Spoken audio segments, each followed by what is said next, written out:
증인이 도착했을 때 집무실에 국방장관 그리고 법무부 장관 먼저 도착해 계셨죠? 그렇습니다. 증인이 이렇게 집무실에 도착하고 약 2분 정도 지난 시점에 대통령께서 국무총리도 들어오라고 하지라고 해서 집무실 옆 대회의실에 있던 국무총리, 통일부 장관이 들어왔고 잠시 뒤에 외교부 장관, 국정원장도 함께 집무실로 들어왔죠. 예, 제가 기억하는 바는 그렇습니다.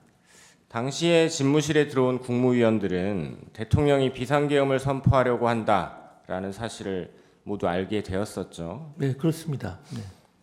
그래서 외교부 장관이 대통령에게 외교관계에 영향을 끼치는 것이 너무 크다라며 만류 의사를 전달하셨죠. 그렇습니다.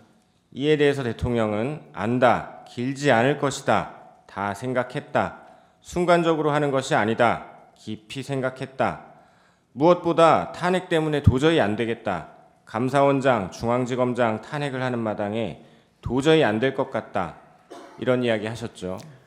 그렇습니다. 뭐 표현상의 차이인데요. 길지 않을 것이라고 한 게 아니라 오래 가지 않을 것이다. 이렇게 말씀하셨던 것 같습니다. 네.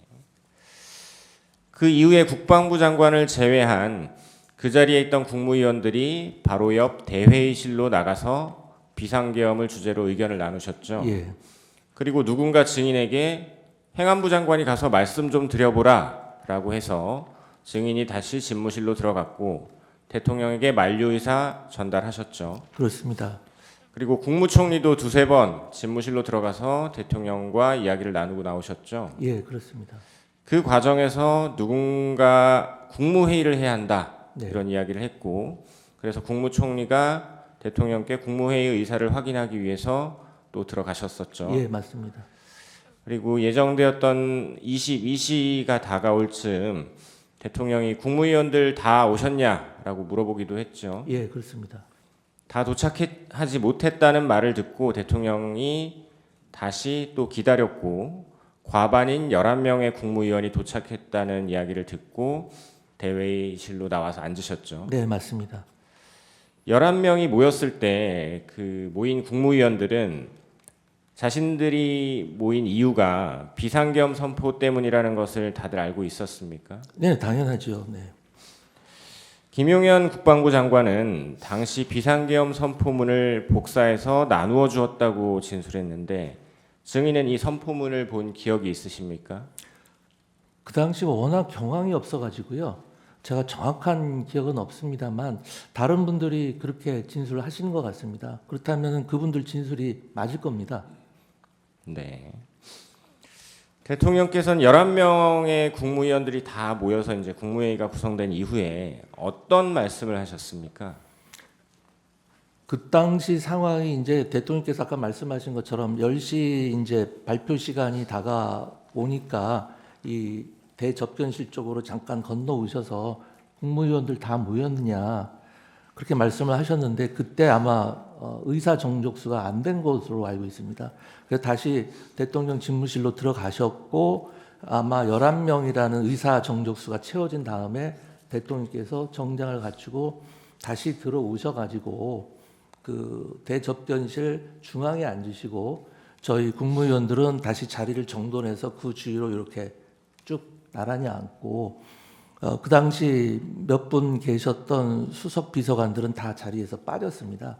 그러고 나서 저희들이 이제 계속 논의를 이어서 대통령님을 좀 만류하는 그런 취지의 이야기를 했고요. 대통령께서는 뭐라고 말씀하셨냐면은 여러분들이 이야기하는 그러한 뭐 경제, 외교의 영향, 정무적인 부담 이런 거 다 안다. 나도 신중하고 깊게 생각을 했다. 내가 왜 그 점을 고민을 안 했겠냐. 하지만 국무위원 개개인이 느끼는 상황인식, 위기감, 그리고 책임감과 국정을 총괄하는 대통령으로서 가지고 있는 상황인식과 위기감, 그리고 책임감은 차원이 다른 것이다. 이런 말씀을 마지막으로 하셨습니다.